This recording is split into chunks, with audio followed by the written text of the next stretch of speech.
São 18 horas aqui em Paris, a mesma hora em Maputo, 16 em Bissau. Está a ouvir a RFI em português. Lígia Anjos.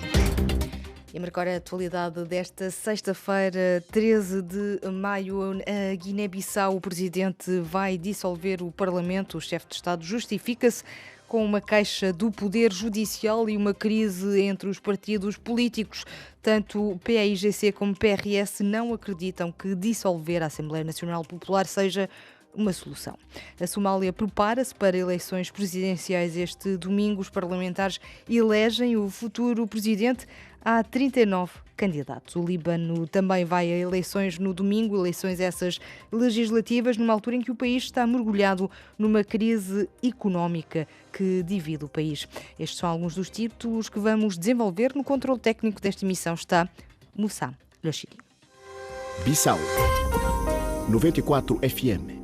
Na Guiné-Bissau, depois de ter sido recebido pelo chefe de Estado guineense, o presidente da Assembleia Nacional Popular da Guiné-Bissau, Cipriano Kassamá, revelou que Umaru Sissoko Embaló pretende dissolver o Parlamento. O chefe de Estado que se justifica com uma queixa do Poder Judicial e uma crise entre os partidos políticos. O líder do partido da oposição PAIGC, Domingos Simões Pereira, disse dissolver o Parlamento não ser a solução, bem como Fernando Dias, do Partido de Renovação Social, PRS, como nos explica Moussa Baldé.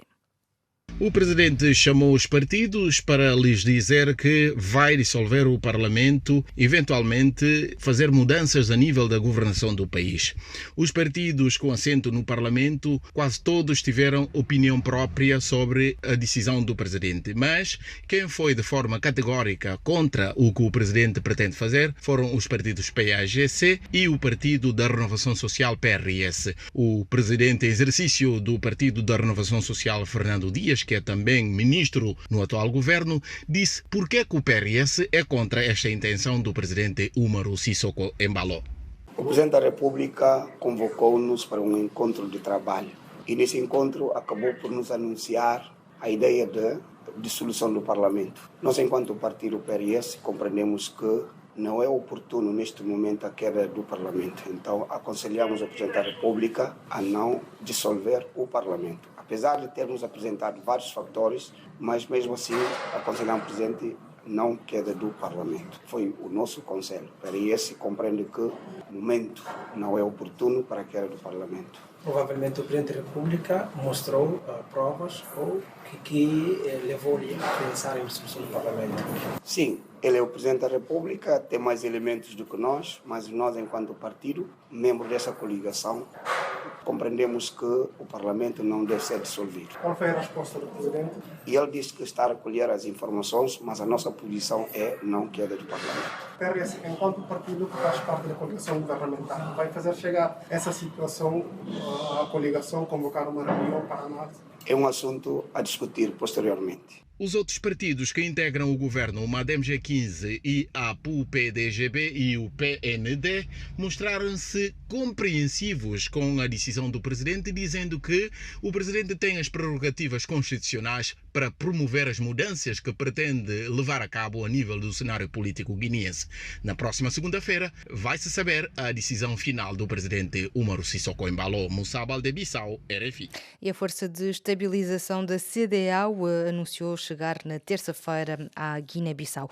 A Somália tem eleições presidenciais este domingo, eleições indiretas em que são os parlamentares que elegem o futuro presidente. Há 39 candidatos, entre os quais o presidente cessante Mohamed Abdullahi Mohamed, dito Farmajo. Este escrutínio decorre com vários meses de atraso, uma vez que o mandato do presidente já terminou há um ano, decorre em clima de divisão no país, como refere Manuel João Ramos, especialista do Corno de África ligado ao Instituto Universitário de Lisboa. O contexto é o de uma luta terrível entre o primeiro-ministro e o presidente cessante, o presidente Farmajo e o primeiro-ministro Koblo, porque eles representam fações diferentes e clãs diferentes com poder em Mogadishu, e este braço de ferro durou um ano, durante o qual a vida política na Somália esteve na prática suspensa. teve como efeito a retirada da Somália do conjunto de forças que lutavam contra o TPLF na Etiópia e, finalmente, o presidente Farmajo aceitou aquilo que era óbvio, que era que as eleições estavam atrasadas e tinham que ser realizadas sob pena do país ser submetido a sanções por parte da União Europeia e dos Estados Unidos e, nomeadamente, retirada de fundos de apoio humanitário e ao desenvolvimento, que são vitais para a manutenção do regime em Mogadiscio. A análise de Manuel João Ramos, especialista do Corno de África ligado ao Instituto Universitário de Lisboa, entrevistado por Liliana Henriques. São Tomé, 102.8 FM. Também o Líbano vai a eleições este domingo, eleições legislativas, numa altura em que o país está mergulhado numa crise económica. Stefania Palma. Uma oportunidade de reconsiderar o sistema político. O Líbano organiza no final desta semana as primeiras eleições legislativas após os intensos protestos de 2019. Nesse ano, a população libanesa saiu às ruas para lutar contra a estagnação económica, a corrupção, o desemprego e o aumento dos preços. Desde essa altura, a moeda libanesa desvalorizou 90% e a inflação tem vindo a agravar-se. O Banco Mundial já qualificou mesmo a situação no país como uma das mais graves no mundo. A população sofre com a falta de bens essenciais, medicamentos e aumento do preço dos combustíveis. Em 2020, a explosão no porto de Beirute, que tirou a vida a mais de 200 pessoas, veio fragilizar ainda mais um país que já estava à beira da ruptura. Este ano, as eleições são vistas com esperança pelos libaneses. No escrutínio deste domingo, há mais candidatos independentes, jovens e também mulheres, do que nas últimas eleições em 2018. O Parlamento libanês tem 128 deputados, divididos por 11 grupos religiosos. Quase 4 milhões de eleitores são chamados às urnas este domingo, num processo que vai ser acompanhado por vários observadores europeus. A Rússia anunciou suspender ontem o abastecimento através do gasoduto Yamal Europe, que atravessa a Polónia com ligação à Alemanha, e decidiu hoje cortar o fornecimento de eletricidade à Finlândia a partir de amanhã. Catarina Falcão. A Rússia já tinha avisado que a suspensão do abastecimento de gás poderia acontecer, com Moscou a adicionar à sua lista de sanções a empresa que faz gestão deste gasoduto na Polónia, numa onda de novas penalizações de Putin ao Ocidente. O abastecimento de gás foi também reduzido para a Alemanha. Em plena primavera, estas sanções têm um efeito reduzido nos países europeus, que dependem do gás russo, sendo mais preocupante o encerramento da rota Sokarakovka, que passa pela Ucrânia e foi encerrada pelo governo ucraniano. Este encerramento corresponde a 40% do abastecimento russo na Europa.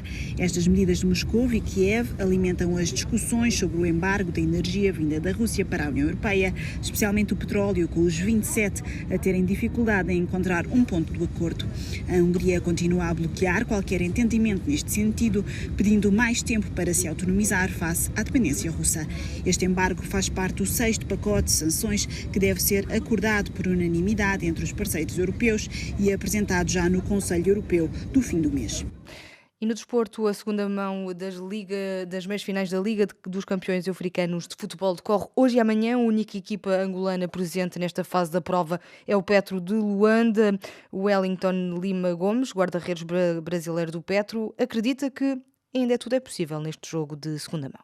Em Marrocos nós temos mais um jogo, muito importante, a segunda parte desse confronto das meias de finais, e sabemos da importância e da dificuldade que vai ser jogar em Marrocos, sabemos da dificuldade que vamos enfrentar. A equipe do Idade é uma equipe muito bem organizada, defende muito bem, mas nós também temos qualidade, Não é à toa que chegamos aqui às meias de finais da Liga dos Campeões, temos qualidade para surpreender o adversário, então vamos trabalhar bem, vamos nos focar bem, corrigir os erros que cometemos e dar o nosso melhor sempre, Nós acreditamos que no futebol tudo é possível e nós vamos em busca de fazer o nosso melhor. Que análise podemos fazer da primeira mão em Luanda? No primeiro jogo nós não tivemos um resultado muito bom. Infelizmente não era o resultado que nós queríamos, por estarmos jogando em casa, mas a gente sabia que iria ser difícil, Jogar contra a Idade não é fácil, mas a gente queria mais. Infelizmente no futebol acontece essas coisas, mas ainda tem um jogo de volta, nós temos que acreditar sempre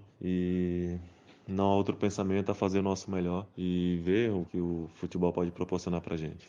O Petro de Luanda, que se desloca ao terreno de Wydad em Casablanca esta noite.